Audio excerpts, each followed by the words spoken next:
Dr. Magnus Kleiber Maia, juiz titular da segunda vara do trabalho de Mossoró.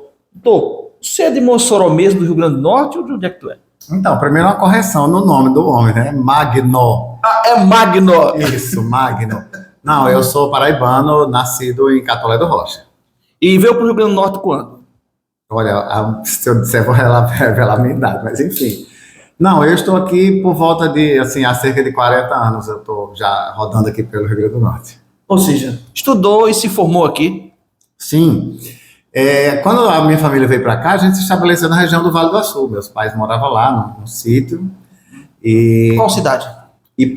Primeiramente em Açu, Sim. depois em Panguaçu.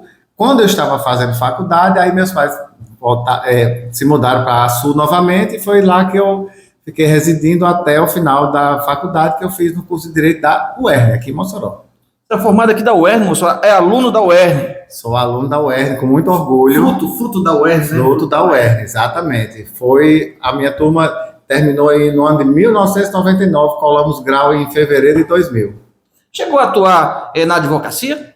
Então, logo que eu concluí o curso, né, em fevereiro de 2000, teve o primeiro exame da ordem, o que eu fiz, né, não o primeiro que a instituição tinha feito, né, mas o primeiro que eu prestei, aí logo passei, em maio de 2000 comecei a advogar, e aí passei ainda mais, quanto tempo, meu Deus? Daí logo veio a inscrição para o concurso para juiz do trabalho, do TRT daqui.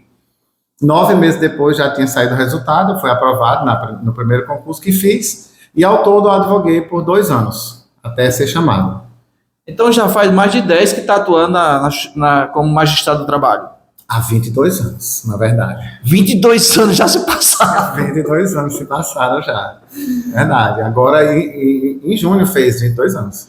Todo esse tempo na comarca de Mossoró, doutor, ou em outras comarcas? Não, na Justiça do Trabalho a gente não chama, né, comarca, né? Isso. Assim, por vara, o área, enfim. Como eu iniciei como juiz substituto, sim, então eu primeiro fiquei lotado em Natal, né, entre as varas lá, que a gente fica substituindo quando tem férias, enfim. Depois eu fiquei 4 anos em Goianinha, aí lá o cargo de juiz substituto foi extinto, ficou só com o juiz titular mesmo, e eu voltei para Natal, e alguns meses depois, aí foi quando teve a promoção para juiz titular aqui da segunda vara do trabalho de Mossoró, e aí eu concorri e estou aqui desde 2014, 26 de fevereiro de 2014, para ser mais preciso. Nessas suas andanças por fóruns do trabalho aqui no estado do Rio Grande do Norte, qual a particularidade que você destacaria, doutor? Em Mossoró? O estado onde o senhor esteve? Olha, assim, na verdade, cada região tem suas peculiaridades, eu digo assim, né? Por exemplo, em Goianinha, na vara lá, é muito assim, turismo e a indústria sucroalcooleira, que também existe na vara de Goianinha. Em Açu já tem... Canaviais. Exatamente. Em Açu tem muita agricultura, né? Pequenos comércios também. Aqui em Mossoró, assim, eu sempre me deparei com... Eu dizia assim, que não querendo diminuir, assim, capacidade intelectual de profissionais do outro. Mas, assim, a advocacia daqui é muito bem preparada, entendeu? São teses muito robustas e a gente tem, assim, uma certa... não é dificuldade, mas, assim, a gente sempre se prepara bem, sabe, porque são muitas teses que eu nunca tinha me deparado, mas o que me ensinou muito, eu aprendi muito aqui em Mossoró, que aqui era o quê? O grosso era Petrobras, né, que tem diminuído consideravelmente, as salinas, alguma coisa da agricultura e outros tantos comércios assim também, porque também é uma região que abrange muitas cidades. Né? Doutor, entre os processos que tem aqui em Mossoró, um que me chama a atenção é a questão do processo de intervenção judicial da APAMIM aqui em Mossoró, que presta um serviço hoje, né, de grande relevância, não só para a cidade, mas para toda a região oeste do estado, aí eu acho que alcança quase 1 milhão de habitantes. Queria que o senhor falasse um pouco sobre esse processo desde o seu início. Certo, esse processo é de 2014, que foi... 10 anos. Já está 10 anos. Foi, né? Quando eu cheguei aqui, na verdade, né? E aí foi de iniciativa do Ministério Público do Trabalho, e aí, bom, eu cautelarmente concedi a liminar, aí depois no processo principal eu renovei em sentença também, e a Justiça Federal Comum também decretou essa intervenção, que aí assumiu um protagonismo maior, porque, assim, o que era o meu interesse era que os créditos dos trabalhadores tivessem sido pagos, né? E o meio ambiente do trabalho também, as condições de trabalho dos empregados que lá tinha e que ainda até hoje ainda tem. Bem como assim a saúde financeira, né, da instituição. Se morresse, morria também, não só pessoas sem atendimento que tinham que procurar outras, obviamente, mas dificultaria para o Estado, dificultaria para tudo. E os empregos também, né? Também, então, tanta importância quanto as vidas que lá foram salvas, assim. E a partir daí, a Justiça Federal continuou tocando a intervenção até recentemente, quando o juiz federal revogou, e eu achei por bem renovar, porque ainda tinha determinações contidas na minha sentença que não tinham sido cumpridas ainda. Né? Já estava se falando em fazer processo de transição para administração por terceiros que não fizeram parte do processo, e eu freiei um pouco porque eu achei que assim, a gente tinha que só entregar, devolver a PAMIM para a sociedade quando tivesse um processo muito seguro e ela fortalecida e isolada de intervenções de terceiros. Porque terceiros sempre, às vezes, buscam, né, um interesse esse ou aquele que não seja o interesse público. Quando predominou o interesse público, e aí é interessante você ter tocado nesse assunto sobre as vidas que foram salvas. Sim. Lá, outro dia desse, eles produziram um relatório, eu tive posse desse relatório. Inclusive, chegou até um caso, assim, eles desenvolveram, sabe, um trabalho tão fantástico, eu posso dizer assim, que até eles estavam conversando com uma pessoa do Ministério da Saúde, veja bem esse caso, como ilustra bem. É um caso pontual, mas ilustra bem o que foi feito lá. E lá aí tinha uma mãe gestante ainda que, por conta do Covid, chegou a falecer. E a pessoa do Ministério da Saúde disse assim, infelizmente perdemos 3 vidas por Covid. E assim, a gestação era muito tenra, sabe? Não tinha assim muitas semanas avançadas. Eu não sei agora dizer expressamente, especificamente quantas semanas de gravidez tinha de gestação. Era prematuro. Bem prematuro.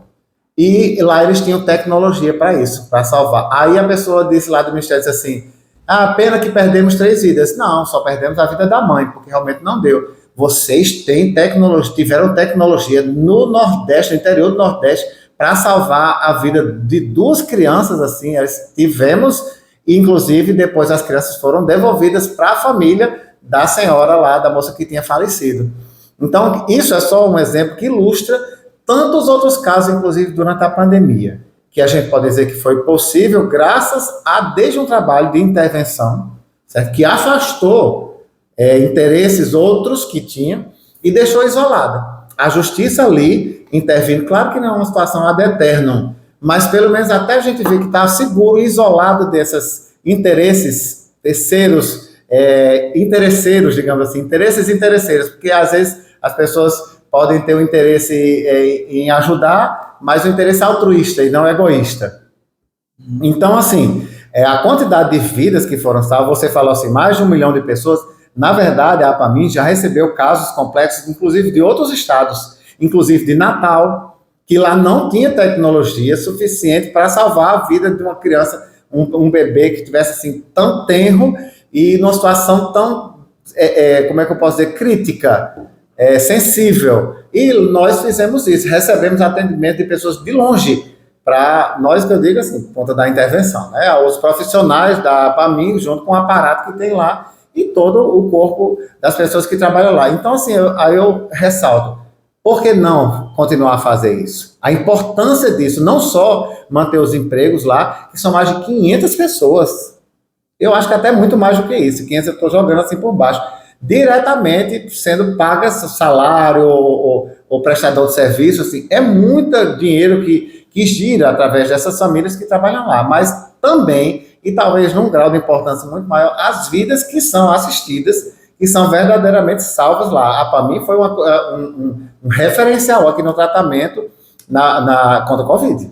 Muitas vidas se salvaram por conta disso, desse trabalho lá. Doutor, já ia perguntar com relação a essa questão da Covid, o Estado na época não conseguiu instalar o hospital de campanha em Mossoró, o município também estava com muita dificuldade, terminou sendo a equipe de intervenção da APAMIM, eu acredito que em parceria também com a Secretaria Municipal de Saúde da época, a interventora Laritza Queiroz, inclusive o nome dela, agora eu pronunciei correto, Laritza, com 2 C, Queiroz, e ela conseguiu instalar o hospital de campanha em Mossoró, creio que também teve mais de 3 mil atendimentos, muitas vidas salvas, obviamente perdeu vidas, porque a Covid foi uma coisa que surpreendeu todo mundo.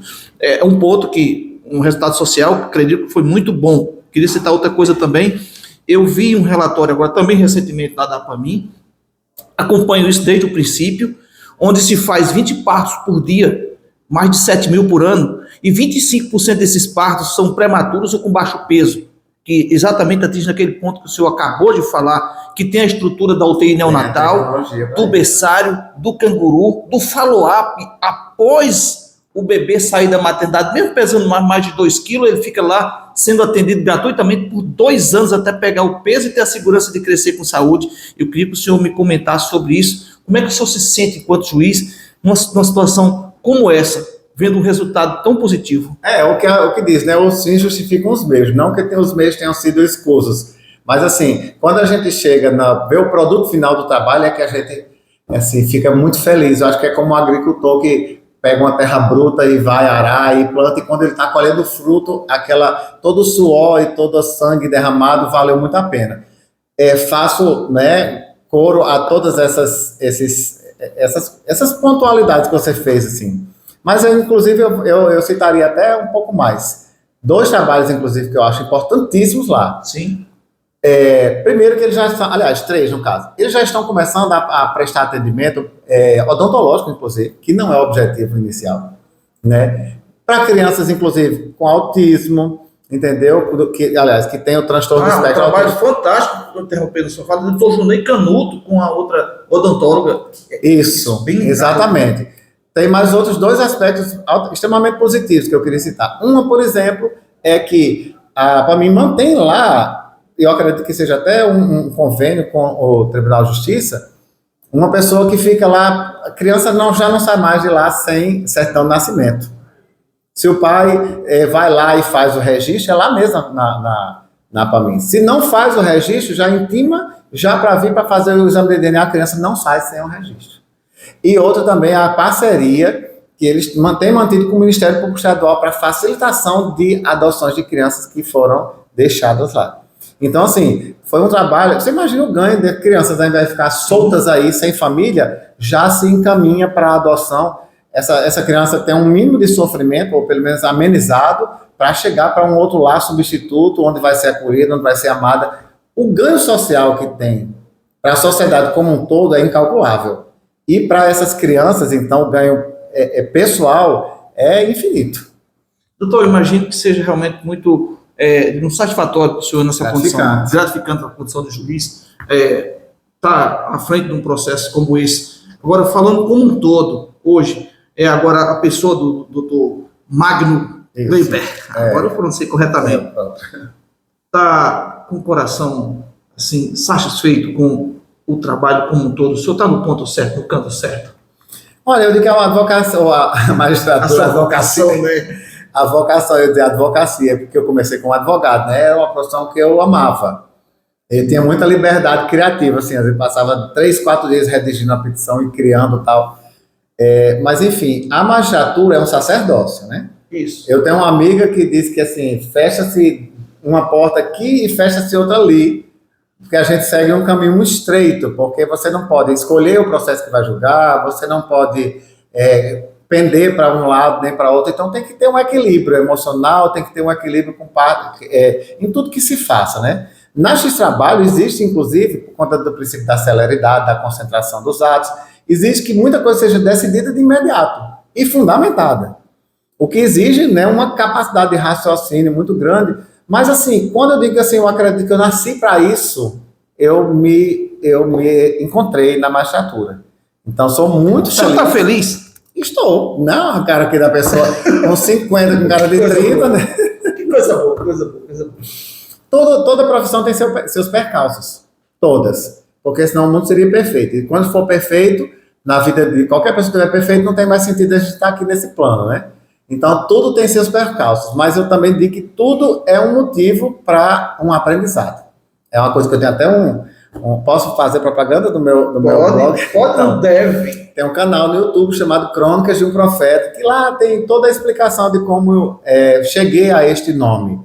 E aí eu comecei a fazer, assim, de início uma brincadeira, e depois o negócio pegou, E aí já tem mais de 3 anos nesse canal, e eu procuro, assim, pegar crônicas de observação da vida cotidiana, sempre tenho, por conta da minha formação cristã, eu faço um link com algum trecho bíblico, e faço aquilo que eu penso da vida, eu coloco ali, e uma das coisas que eu digo sempre é, tudo que acontece na vida é um aprendizado.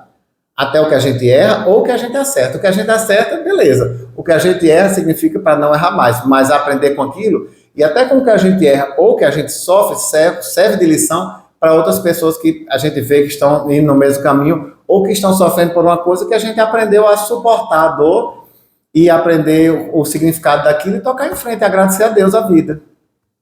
Olha, o que o doutor acabou de falar, falou aqui é o seguinte: quando você cair, você não caiu exatamente numa queda, você teve a oportunidade de aprender a se levantar e seguir tua vida. Foi um prazer enorme conhecer melhor a história do Dr. Magno, e fica aqui o espaço aberto para que o senhor possa dar sua declaração. Então, era mais fechar aqui, você diz assim, quando a pessoa cair, a oportunidade de se levantar. A gente tem 2 pernas, certo? Mas a gente acha que assim, o processo de andar só movimenta os mesmos músculos, mas experimente subir uma serra. Você vai acionar outros músculos que não aqueles músculos que você aciona para andar normalmente. Porque os que você aciona para andar normalmente são mais para um pequeno impulso. O músculo que faz uma escalada é o que você utiliza um esforço muito maior. Já para você descer essa serra, já são os músculos de estabilidade. Você não se preocupa mais em fazer força, você só se preocupa em manter-se estável para não cair ou não sair rolando.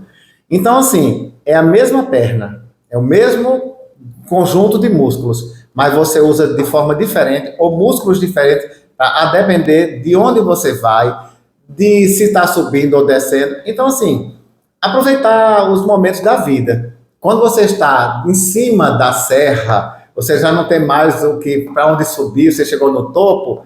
Agora é o momento, talvez, de descer para aprender novas lições. E aí vá com cuidado, não se encher demais, achar que está muito seguro, porque senão vai rolar e a queda é grande. Já se você está subindo uma outra serra, se lembra da experiência anterior, e aí vai, olha, naquela eu passei por essa e essa dificuldade, já aprendi uma técnica nova, e você sobe mais. Então, é assim, sempre se adaptar, porque Deus nos deu esse conjunto de músculos todos para a gente usá-los todos, cada um a seu momento de uma forma para exercitar, para se adaptar.